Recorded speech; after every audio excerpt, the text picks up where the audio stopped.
Selamat malam Bapak Ibu Saudara sekalian. Selamat datang di ibadah tutup tahun 2020 di dalam GKI Sumbawa II. Tidak terasa ya, sudah hari terakhir di tahun 2020.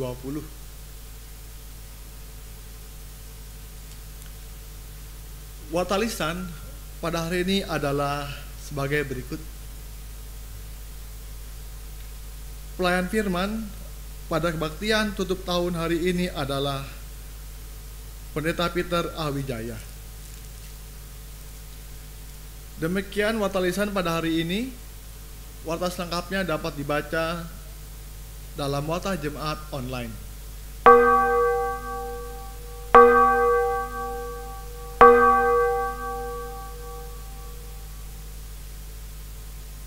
Tahun 2020 adalah tahun yang tidak mudah untuk dilewati.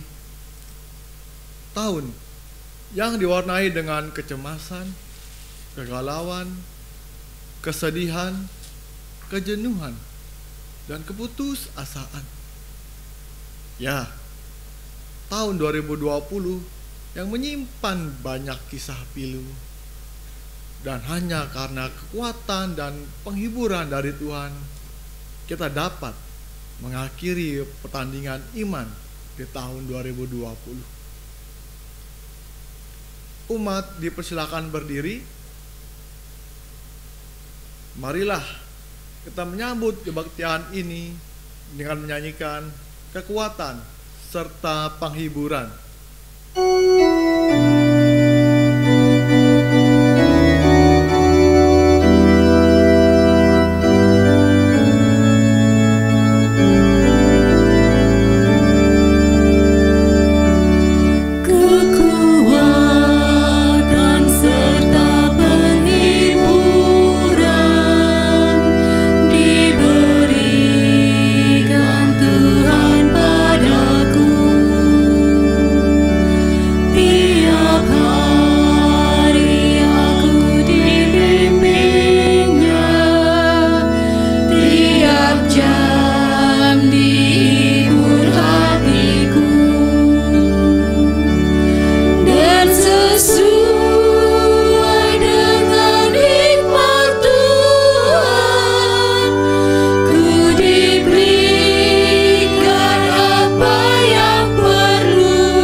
Pertolongan kita adalah dalam nama Tuhan yang menjadikan langit dan bumi.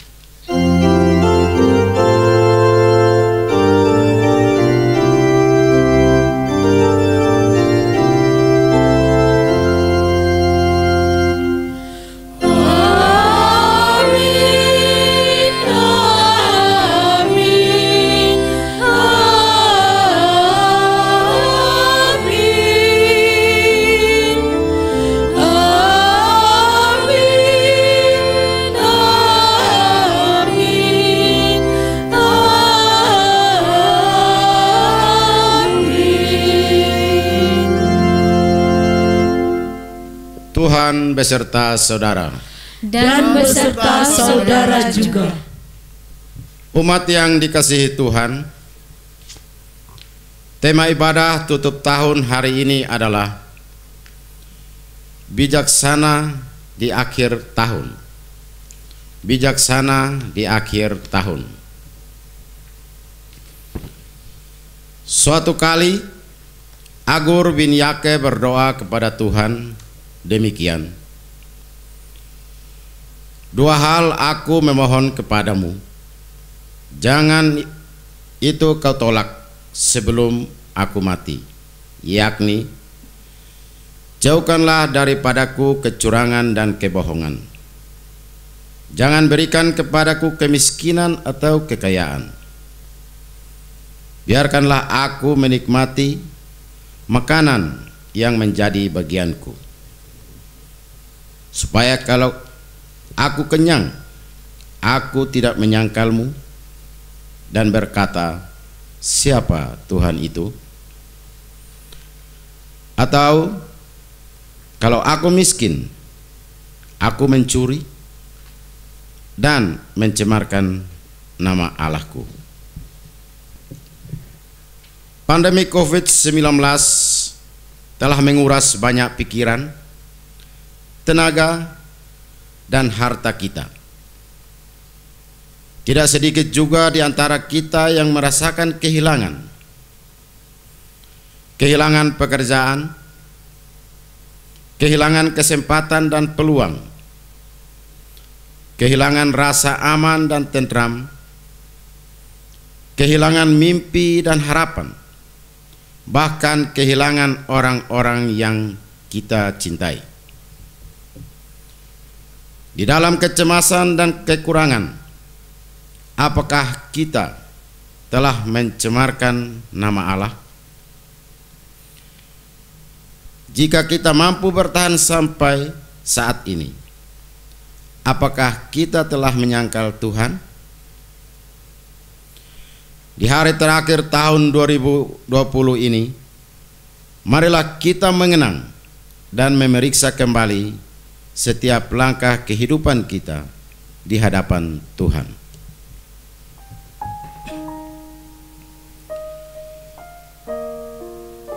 Saat pandemi COVID-19 mulai melanda dunia ini, saat virus mulai menjangkiti orang demi orang, saat kesehatan berubah menjadi barang yang mahal, sudahkah kita meredakan diri di hadapan Allah, Sang Pemilik semesta ini?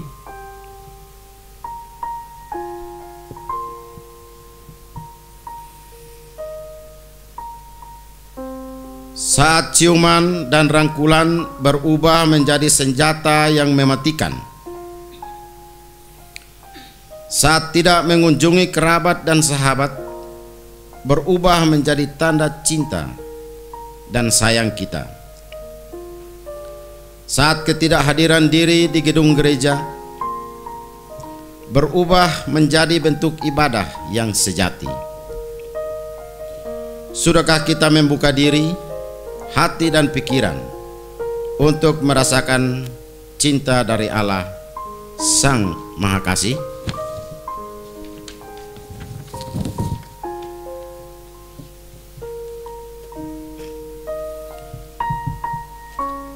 Saat orang yang sangat kita cintai pergi untuk selamanya, saat kita tidak bisa lagi melihat wajah dan senyumannya, saat belayan cinta kepadanya tinggal menjadi kenangan, saat air mata menjadi ungkapan cinta kepadanya, sudahkah kita menggantungkan diri pada Allah, Sang Sumber penghiburan yang sejati?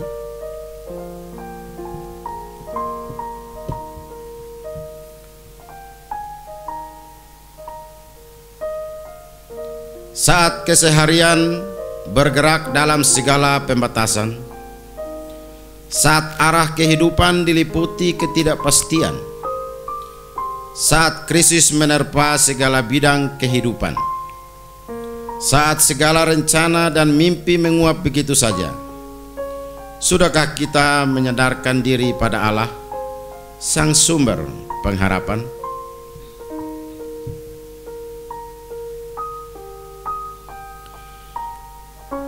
Saat kerabat dan sahabat membutuhkan pertolongan, saat banyak orang mengerang akibat keterhimpitan, saat dunia terus menantikan pemulihan, sudahkah kita meneladani Tuhan Yesus Kristus, Sang Immanuel, yang begitu peduli dan berbela rasa?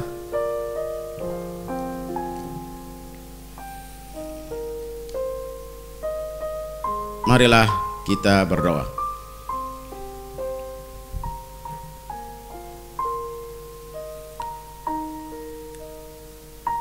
Ya Allah, betapa rapuhnya kehidupan kami. Kami begitu lemah dan tidak berdaya menghadapi situasi yang mengguncang dan berada di luar bayangan kami. Namun, nyatanya kami bisa bertahan hidup sampai hari ini. Kami masih bisa menikmati nafas kehidupan, walau kami masih merasa hancur dan penat. Saat kami menoleh sejenak pada jalan hidup kami menyadari kehadiran-Mu, ya Allah, Sang Immanuel, Kristus yang telah lahir dan hadir di dunia, memang nyata berjalan bersama dengan kami. Bukan karena kami orang baik, tetapi karena kasih-Mu begitu besar, ya Allah. Ajarlah kami terus memuji dan mensyukuri kehadiran-Mu di sepanjang musim dan tahun. Di dalam nama Tuhan Yesus Kristus kami berdoa. Amin.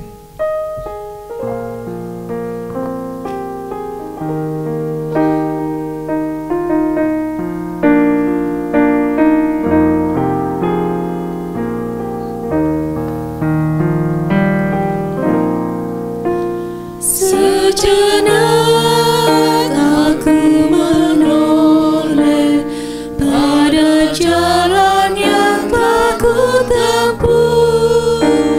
Kasih Tuhan ku beroleh membuatku tertegun. Jalan itu penuh liku, kadang-kadang tanpa terang, tapi Tuhan membimbingku hingga aku terjaga. Kasih Tuhan membimbingku dan hatiku pun tenang. Bukan karena aku baik, dipegangnya tanganku erat, bukan pula orang lain hingga aku didekat. Oh, betapa aku heran dilimpahkan yang terbaik. Dengan apa ku nyatakan kasih Tuhan yang ajaib. Ku lakukan, ku sebarkan kasih Tuhan yang ajaib.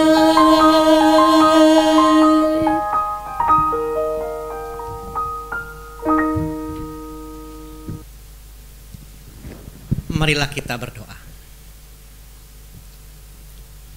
Ya Allah kami yang hidup, sabda-Mu kami nantikan. Kiranya Roh-Mu lah yang kudus menolong kami, agar kami boleh mengerti apa yang Tuhan kehendaki. Di dalam nama-Mu Tuhan Allah kami, Yesus Kristus yang hidup, kami berdoa. Amin.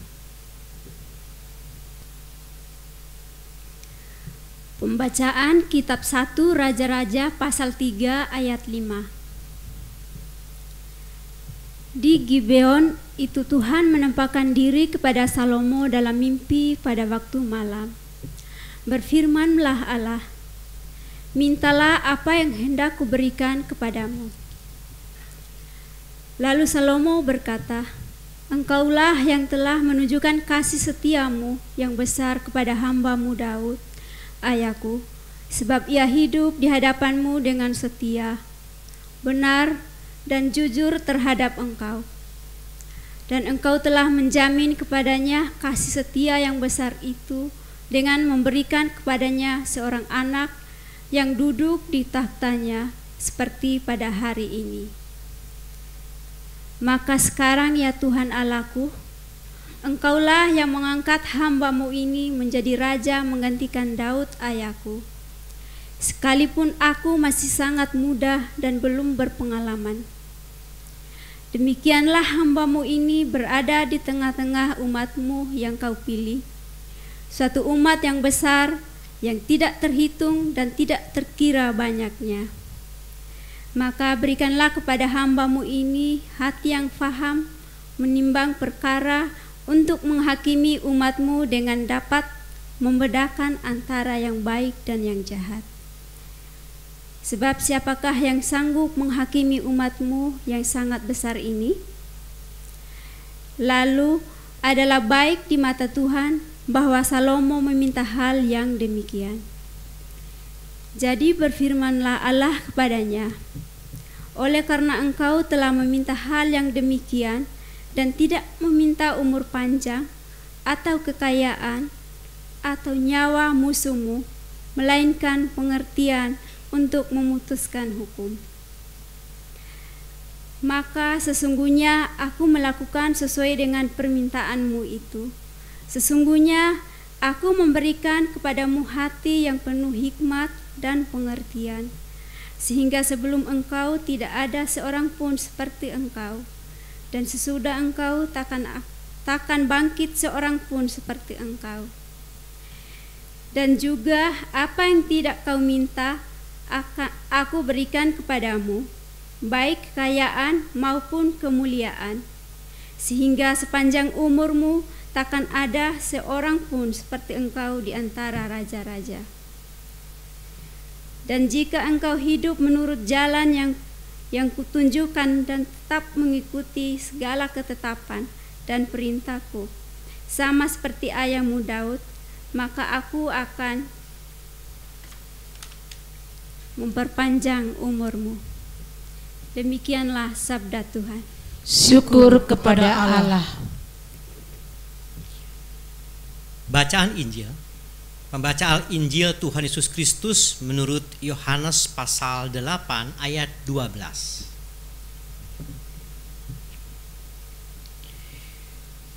Maka Yesus berkata pula kepada orang banyak, katanya, Akulah terang dunia. Barang siapa mengikut aku, ia tidak akan berjalan dalam kegelapan, melainkan ia akan mempunyai terang hidup.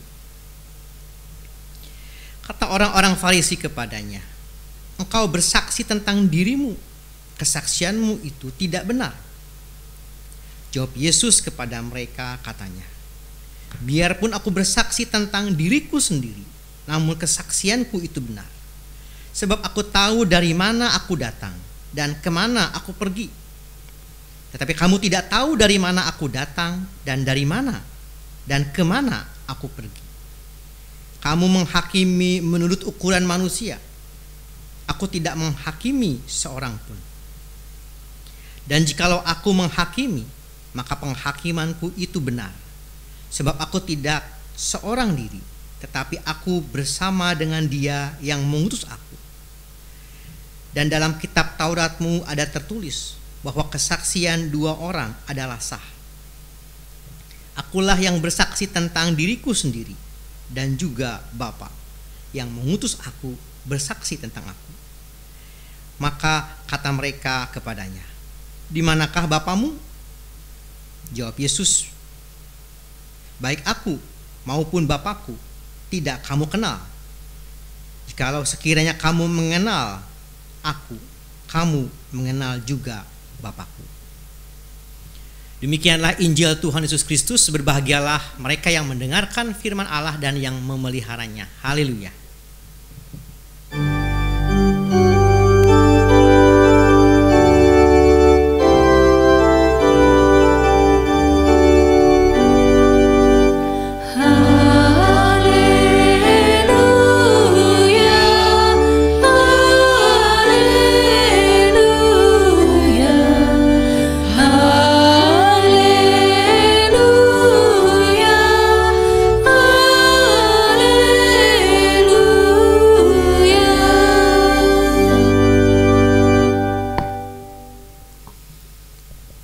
Umat yang dikasihi Tuhan, tidak terasa kita berjumpa kembali di hari terakhir di tahun 2020.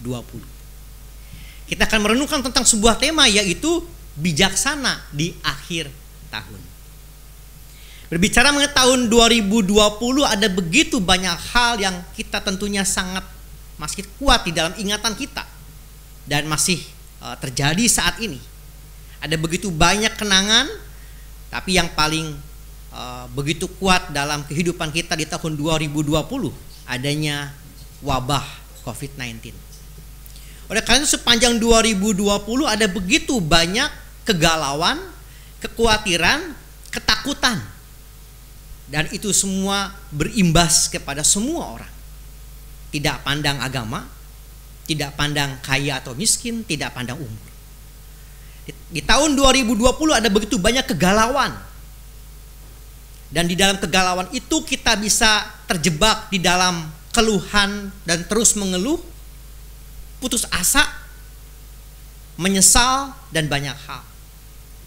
Kemudian bagaimanakah kita memaknai saat ini, hari terakhir di tahun 2020, ketika ada begitu banyak hal yang kehilangan dalam kehidupan kita. Ada begitu banyak penderitaan yang terjadi dalam kehidupan kita. Bagaimana kita memaknai sampai pada saat ini. Hari ini, ibadah saat ini sebagai sebuah momen yang baik untuk kita diam sejenak dan merenungkan apa yang telah terjadi di dalam kehidupan kita sepanjang tahun 2020. Kalau kita hidup di dalam penderitaan dan keluhan dan kita mengalami kebingungan di sepanjang tahun 2020, yang mengalami kebingungan juga bukan hanya kita. Kita belajar dari seorang tokoh, yaitu Raja Salomo. Di dalam bacaan kita yang pertama di dalam 1 Raja-Raja pasal 3, ini menggambarkan tentang doa Salomo. Ketika Tuhan menjumpai Salomo di dalam mimpinya, begitu.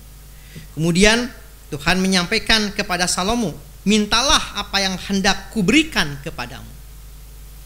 Allah yang menjumpai Salomo, kemudian Salomo memberikan sebuah jawaban yang tidak dibayangkan oleh orang-orang pada umumnya. Kalau Tuhan menjumpai kita dan menanyakan mau minta apa, umumnya orang akan berkata minta kekayaan, minta kesehatan, dan minta banyak hal. Tetapi Salomo kemudian menyampaikan di ayat yang ke-9, "Maka berikanlah kepada hambamu ini hati yang faham menimbang perkara untuk menghakimi umatmu dengan dapat membedakan antara yang baik dan yang jahat. Sebab siapakah yang sanggup menghakimi umatmu yang sangat besar ini?" Di ayat 9 kita melihat bahwa Salomo pun mengalami sebuah kegalauan. Ketika Salomo menjadi raja, baru menjadi raja, dia bingung bagaimana harus memimpin bangsa Israel ini. Di sini dikatakan bahwa sekalipun aku masih sangat muda dan belum berpengalaman. Artinya dari situ kita bisa melihat Salomo atau Raja Salomo tahu diri, tahu posisi, tahu keadaan, dan tahu diri. Dia masih sangat muda, belum berpengalaman, dan dia mengalami kegalauan, kebingungan. Dan ketika Salomo menyampaikan meminta di sini untuk bisa menimbang perkara, untuk menghakimi dan dapat membedakan mana yang baik dan yang jahat. Kemudian jawaban Tuhan disampaikan, aku memberikan kepadamu hati yang penuh hikmat dan pengertian. Kita dapat melihat bagaimana Salomo meminta hal yang tidak pada umumnya, tetapi Salomo melihat yang lebih berharga daripada apa yang berharga. Salomo melihat bahwa yang lebih berharga adalah hikmat atau kemampuan membedakan yang baik dan yang jahat, atau juga kemampuan melihat antara hal yang berharga dan yang paling berharga. Dan ketika Salomo meminta pengertian untuk membedakan yang baik dan yang jahat, dan itu kemudian oleh Allah disebut dengan hikmat, maka kita dapat melihat Salomo menyadari, ini hal yang poin pertama yang dapat kita pelajari dari Raja Salomo. Salomo meminta hal yang lebih berharga, atau Salomo hidup mengandalkan kepada Tuhan, sang sumber hikmat itu sejati. Jadi Salomo pertama-tama meminta hikmat untuk dapat mengandalkan diri kepada Tuhan. Salomo tahu diri, Salomo tahu akan keterbatasan dirinya, dan dia meminta hikmat untuk senantiasa hidup mengandalkan akan hikmat kepandaian yang dari Tuhan. Apa maknanya hikmat itu sendiri? Hikmat adalah salah satunya kemampuan membedakan yang baik dan yang jahat, atau juga membedakan mana yang tidak benar dengan yang benar, atau juga kemampuan untuk bisa membedakan mana yang berharga dan yang paling berharga. Dan itu semua direnungkan oleh Salomo. Yang berharga adalah ketika hidup bisa bergantung kepada Tuhan. Karena Salomo menyadari bahwa Tuhan adalah sumber segala sesuatu. Di dalam Amsal pasal 1, nah dalam Amsal pasal 1 ayat 7, Salomo menyampaikan sebuah refleksinya. Takut akan Tuhan adalah permulaan pengetahuan, tetapi orang bodoh menghina hikmat dan didikan. Salomo menyadari bahwa hidup yang bergantung kepada Tuhan itu adalah sumber segala-galanya. Dan itu cukup di dalam masa kegalauan dirinya, bagaimana bergantung kepada Tuhan itu dapat memberikan sebuah jawaban, solusi di tengah kegalauan yang dihadapi oleh Salomo. Jadi hal pertama yang kita dapat pelajari dari Salomo adalah Salomo bisa membedakan yang baik dan yang benar, mana yang lebih berharga di antara apa yang berharga. Jawabannya adalah hidup yang bergantung kepada Tuhan. Nah, Salomo menyadari bahwa ada begitu banyak kebutuhan, ada begitu banyak permasalahan, dan Salomo membutuhkan Tuhan, kedekatan dengan Tuhan, bergantung kepada Tuhan, kemampuan untuk bisa melihat mana yang lebih berharga di antara apa yang berharga, mana yang patut dilepaskan dan mana yang harus digenggam. Salomo menyadari bahwa hidup yang bergantung kepada Tuhan, hidup dari hikmat Tuhan, itu adalah sumber segala-galanya. Dan itu cukup untuk dapat melewati berbagai pergumulan yang dialami oleh Salomo. Dari situ kemudian kita dapat melihat juga dan membandingkan dengan bacaan yang kedua, yaitu di dalam bacaan Injil. Kalau dari Salomo kita bisa melihat kebingungan, kegalauan, dan Salomo menemukan jawabannya dari Tuhan, hikmat dari Tuhan bergantung kepada Tuhan. Sekarang di dalam bacaan Injil kita akan melihat sebuah solusi yang lebih mendalam. Ya. Suatu kali ketika Yesus berjumpa dengan orang-orang Farisi, dan ketika diperhadapkan kepada Yesus seorang yang perempuan yang berzina, kemudian di bagian selanjutnya Yesus berkata kepada orang-orang banyak, kepada orang Farisi, "Akulah terang dunia." Ya, Yohanes pasal 8 ayat 12. "Akulah terang dunia. Barang siapa mengikut aku, ia tidak akan berjalan dalam kegelapan, melainkan ia akan mempunyai terang hidup." Ketika kita membaca ayat ini, kita dapat membacanya secara sekilas, akulah terang dunia.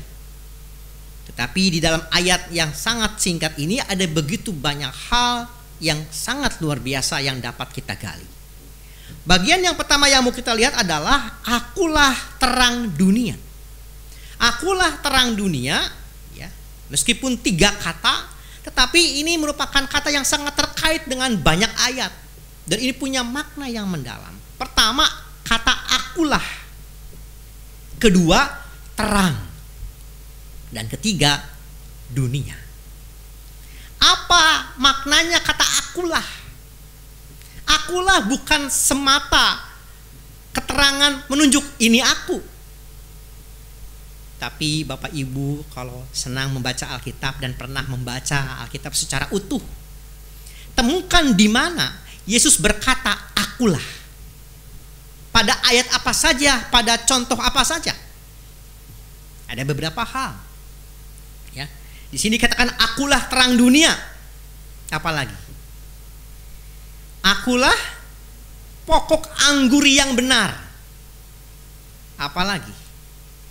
Akulah gembala yang baik. Akulah jalan, kebenaran, dan hidup. Apalagi? Ada di dalam Wahyu. Baik di pasal 1 atau di pasal 21 dan 22. Akulah yang awal dan yang akhir. Akulah Alfa dan Omega. Kalau kita membaca ayat itu secara sekilas, kita dapat melihat, oh itu hanya kalimat biasa. Tapi beda dengan orang Farisi kalau mendengar ada orang yang berkata akulah. Kata akulah terang dunia, akulah garam dunia, akulah jalan, kebenaran, dan hidup. Kalau orang Yahudi, orang Farisi mendengar kata orang ngomong demikian, itu sangat pantang. Karena akulah itu hanya dapat diucapkan oleh Allah sendiri. Karena itu adalah sifat-sifat dari Allah. Akulah yang awal dan yang akhir. Akulah jalan, kebenaran, dan hidup. Akulah pokok anggur, akulah gembala yang baik, dan akulah terang dunia. Itu hanya boleh diucapkan oleh Allah semata, karena itu merupakan sifat-sifat dari Allah. Yesus mau berkata bahwa akulah terang. Kata akulah mau merujuk pada akulah Allah. Dalam Alkitab versi tertentu, akulah Allah terang dunia. Jadi kalau orang Yahudi mendengar kata akulah, jelas itu yang dirujuk adalah Allah sendiri. Nah, yang kedua adalah terang. Apa maksudnya terang? Terang tentu dibedakan dengan kegelapan. Terang juga bermakna adalah kebenaran. Orang yang hidup di dalam terang adalah orang yang hidup di dalam kebenaran. Orang yang hidup di dalam terang dapat melihat segala hal yang tersembunyi. Berbeda dengan orang yang hidup di dalam kegelapan. Orang yang hidup di dalam terang artinya orang yang tinggal di dalam kebenaran. Jadi kalau tadi di dalam Yohanes pasal 14 ayat 6, akulah jalan dan kebenaran dan hidup. Artinya Yesus yang adalah jalan. Yesus yang adalah sumber segala kebenaran. Dan Yesus adalah sumber segala kehidupan. Dan juga Yesus adalah kebenaran itu sejati. Dengan demikian Yesus berkata, akulah adalah Allah yang sejati. Aku adalah segala-galanya, yang awal dan yang akhir. Dan yang menarik adalah di dalam Yohanes pasal 8 ayat 12 ini, akulah terang. Dan yang ketiga adalah dunia.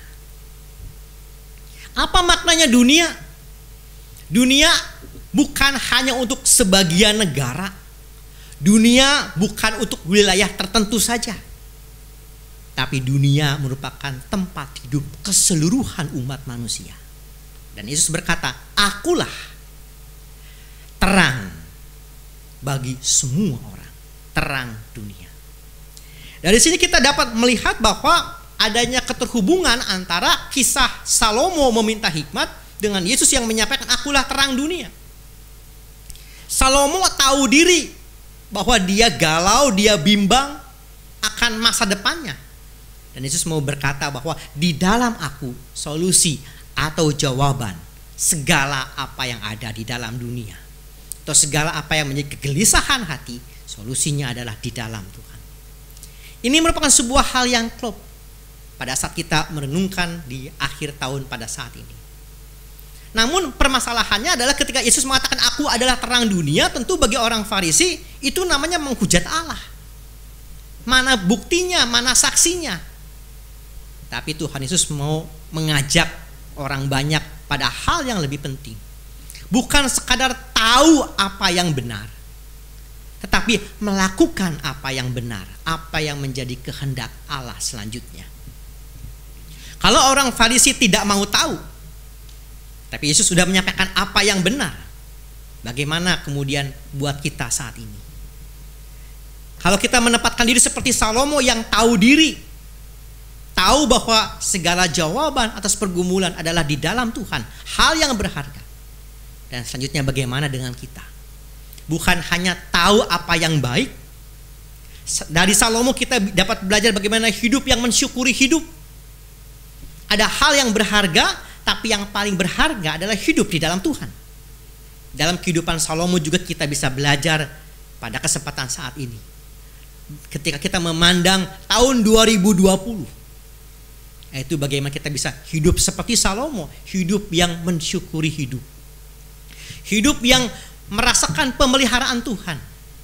Bukan hanya 2020 dipandang sebagai sebuah krisis yang besar, tapi juga kita belajar dari Salomo bagaimana mensyukuri hidup dan merasakan pemeliharaan Tuhan sepanjang tahun 2020.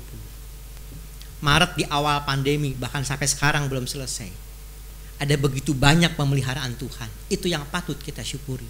Dan hidup yang bersyukur atas pemeliharaan Tuhan itu adalah syarat orang dapat berbahagia. Dari Salomo kita bisa belajar, orang yang berbahagia dalam hidup adalah orang yang dapat mensyukuri hidup, merasakan pemeliharaan Tuhan, tahu diri dan bersandar kepada Tuhan. Dan dari bacaan Injil kita dapat melihat juga, hidup tanpa Tuhan, hidup di luar Tuhan, hidup jauh dari Tuhan adalah kehidupan yang sia-sia dan tanpa makna. Kita bisa punya banyak hal, tapi kalau kita hidup kita di luar terang, hidup di dalam kegelapan, tidak akan ada artinya. Hidup di dalam terang artinya kita bisa melihat mana yang benar, mana yang patut kita syukuri, mana yang menjadi sumber kehidupan itu yang sejati. Maka ketika Yesus berkata, akulah terang dunia, dan barang siapa mengikut aku, ia tidak akan berjalan dalam kegelapan, melainkan ia akan mempunyai terang hidup. Yesus mau berbicara bahwa kehidupan di dalam Kristus adalah sebuah kehidupan yang dipelihara oleh Tuhan, dijaga oleh Tuhan, dicukupkan oleh Tuhan. Bahkan berkat kasih Tuhan akan semakin nyata, bahkan di dalam krisis sekalipun, penderitaan sekalipun. Dari kedua bacaan ini apa yang dapat kita tarik? Bagaimana sudahkah kita menjadi pribadi yang bersyukur bahkan di tengah krisis? Apakah kita sudah merasakan pemeliharaan Tuhan di dalam tahun 2020? Tapi ada hal yang terpenting yang ketiga. Bukan hanya tahu apa yang baik dan apa yang benar. Yang selanjutnya adalah, sudahkah kita melakukan apa yang Tuhan kehendaki? Okelah hidup bersyukur bisa. Okelah hidup merasakan pemeliharaan Tuhan bisa. Tahu kehendak Tuhan bisa. Tapi itu belum cukup. Selanjutnya yang keempat adalah melakukan apa yang Tuhan kehendaki. Ini merupakan sebuah PR bagi kita pada kesempatan saat ini dalam sebuah refleksi akhir tahun. Refleksi akhir tahun juga mengingatkan kita bahwa ada yang datang dan ada yang berlalu, ada yang bersama kita, tapi juga akan ada yang berpisah dengan kita. Ketika COVID-19 hadir, begitu banyak nyawa yang melayang.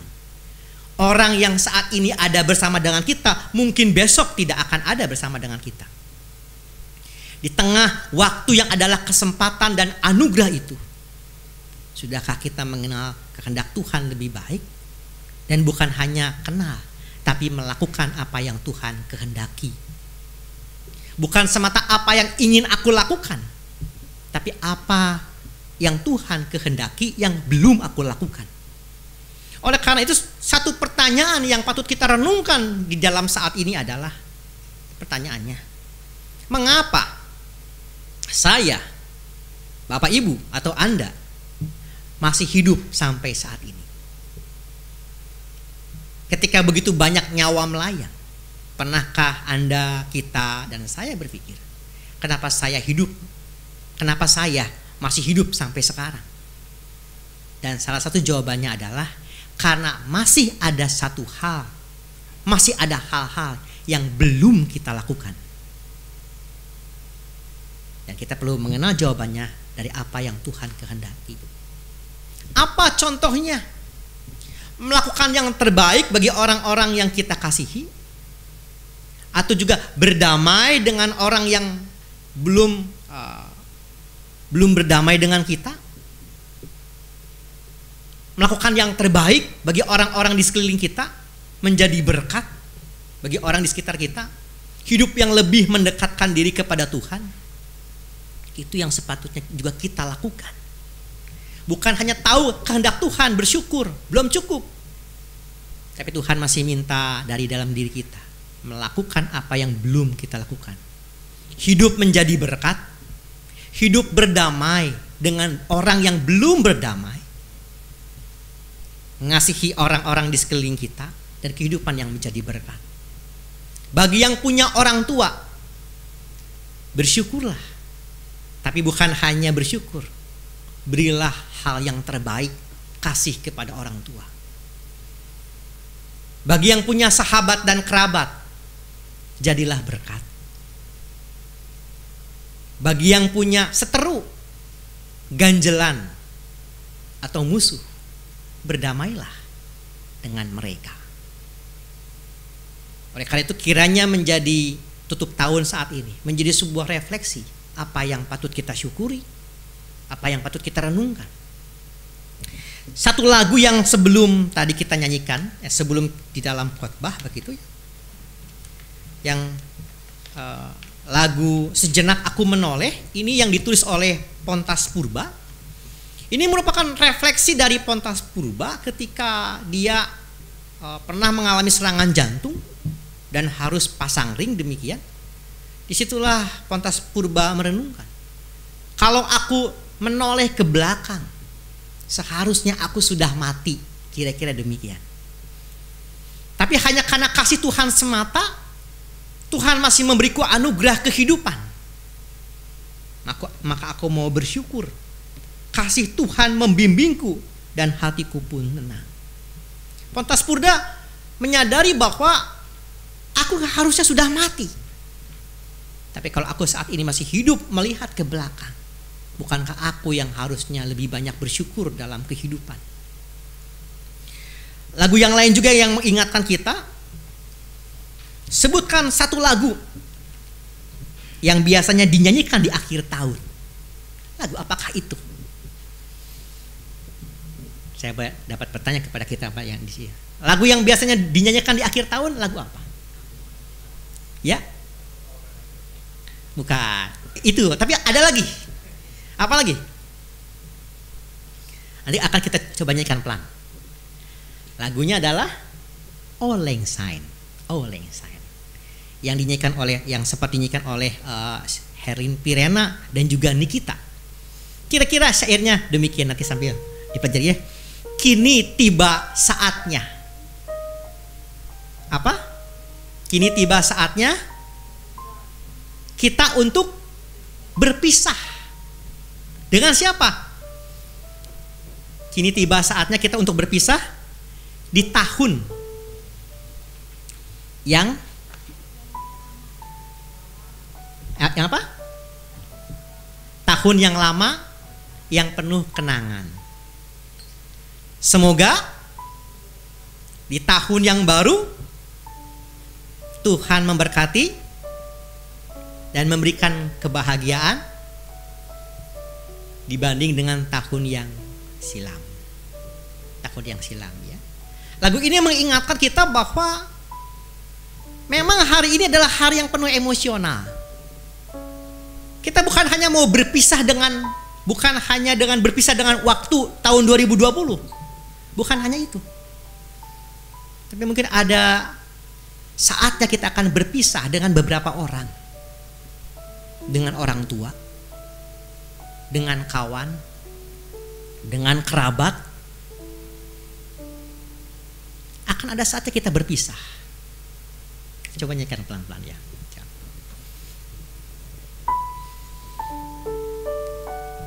Memang saat ini ada saat untuk berpisah dengan waktu, dengan teman. Dan kita mau bersyukur, jadilah berkat. Lakukan apa yang belum Anda lakukan. Kini tiba saatnya kita untuk berpisah. Lagi, selamat tinggal tahun yang lalu penuh kenangan. Semoga tahun yang akan datang Tuhan memberkati, melimpahkan kebahagiaan, berkati, melimpahkan damai sejahtera. Gunakan waktu saat ini untuk merenungkan apa yang belum engkau lakukan, yang Tuhan kehendaki. Lakukanlah. Ada saatnya kita akan berpisah dengan teman-teman kita, dengan sahabat. Lakukan, jadilah berkat. Berikanlah perhatian kepada lansia.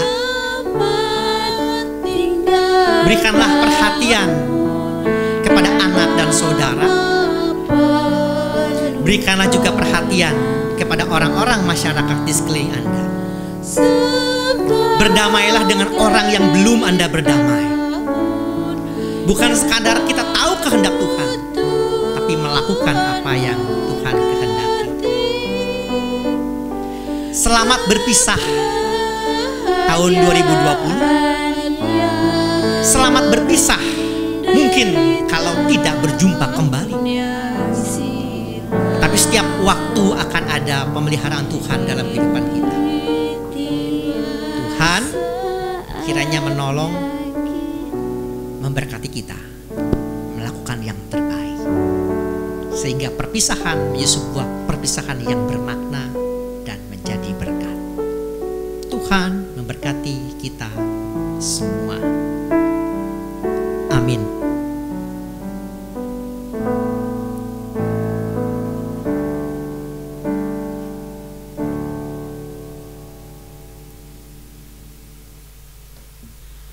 Umat Tuhan, marilah kita bersama dengan umat Allah di masa lalu, masa kini, dan masa depan mengingat pengakuan pada baptisan kita menurut pengakuan iman rasuli.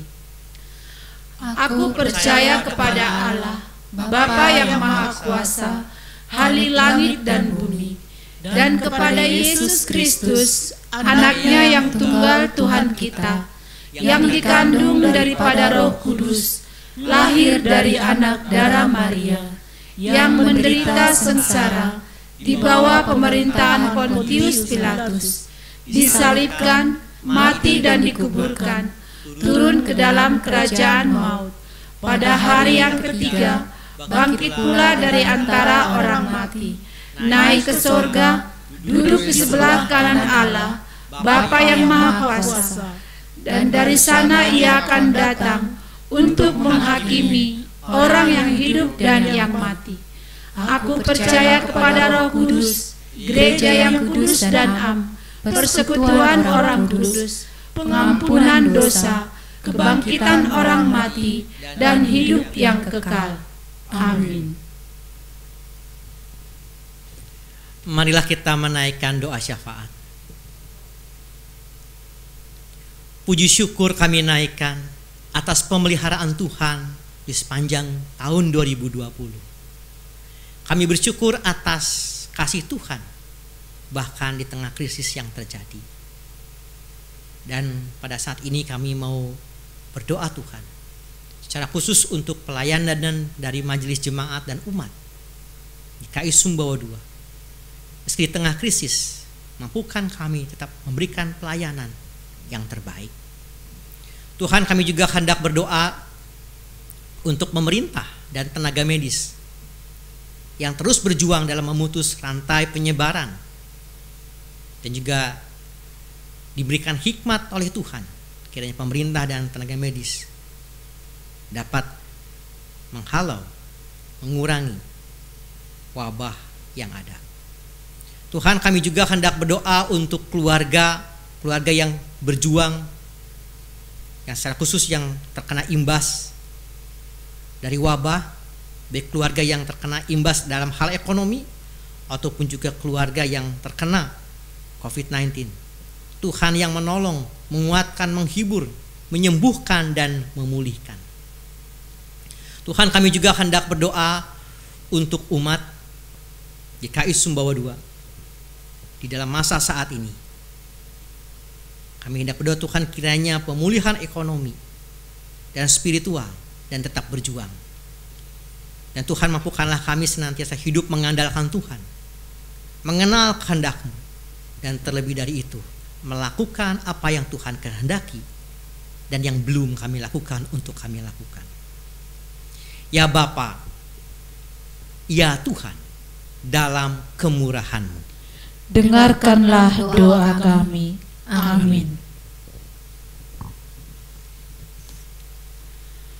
Umat yang dikasihi Tuhan, syukur kepada Allah yang telah mengiringi langkah kaki kita sampai hari ini.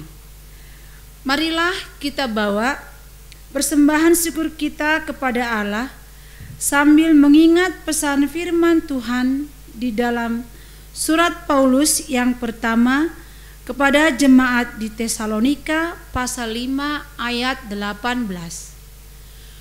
Mengucap syukurlah dalam segala hal, sebab itulah yang dikehendaki Allah di dalam Kristus Yesus bagi kamu. Bagi umat yang akan memberi persembahan, dapat membawanya ke gedung serbaguna setiap hari Minggu pukul 11 sampai 13 WIB dengan memasukkannya ke dalam kotak persembahan yang sudah disediakan.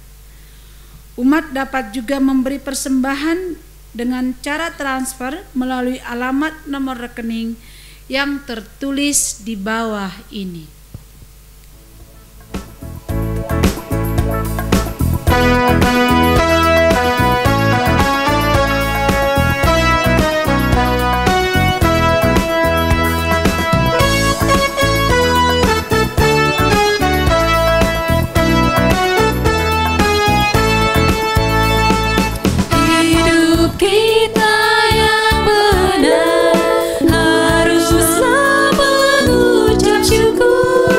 Dalam Kristus bergema.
Marilah kita berdoa.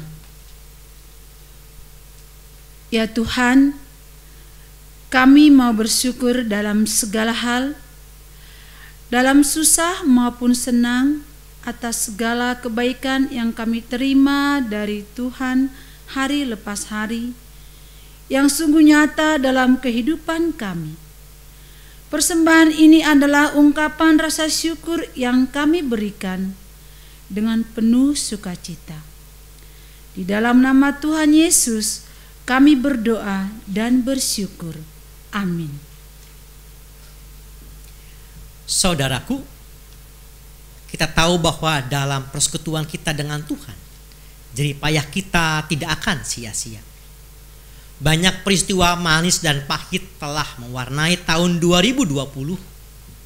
Kiranya semua proses yang telah kita lewati bersama Tuhan membuat kita semakin bijaksana di tahun yang baru, yang masih misteri bagai ujung jalan yang tersembunyi.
Arahkanlah hatimu kepada Tuhan. Kami mengarahkan hati kami kepada Tuhan. Jadilah saksi Kristus. Syukur kepada Allah. Terpujilah Allah. Kini dan selamanya.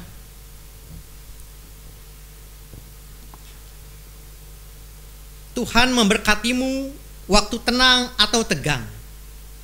Tuhan menyinarimu dengan hikmat-Nya sehingga engkau bertambah bijaksana. Tuhan menghadapkan wajah-Nya kepadamu dan memberi semangat kepadamu di dalam perjuanganmu. Dan sampai kita bertemu kembali, kiranya cinta kasih dari Allah Bapa, melalui anak tunggalnya Yesus Kristus dan persekutuan Roh Kudus senantiasa memerintah di dalam hatimu dari sekarang ini dan sampai selama-lamanya.